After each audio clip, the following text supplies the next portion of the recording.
Look, my phone is running Harmony operating system and I was wrong. All the Google services are installed in my phone and they are running perfectly. Like, look at that.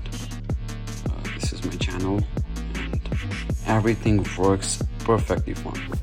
So here's the thing, I was totally wrong about Huawei's HarmonyOS. Because where I live, HarmonyOS powered phones aren't super common, so I didn't really get a chance to dig into it until recently. But once I did, man, I was shocked. Like, this OS is just so smooth and beautiful, like it's on another level.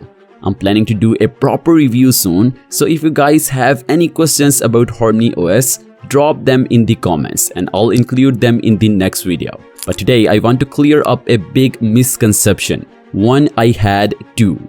A lot of people think you can't install Google services on Huawei HarmonyOS powered phone. But that's not true.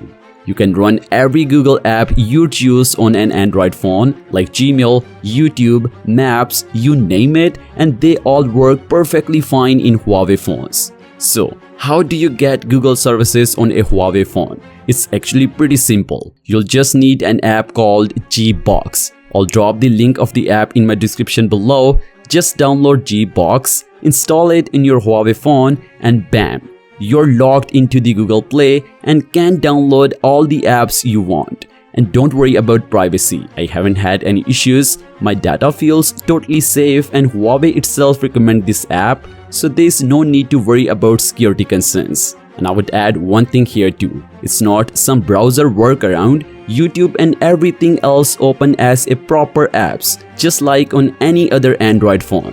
So it's pretty cool. Plus, I've got more videos coming on the HarmonyOS and the HarmonyOS next. So let me know in the comments if you have any questions and I'll cover them.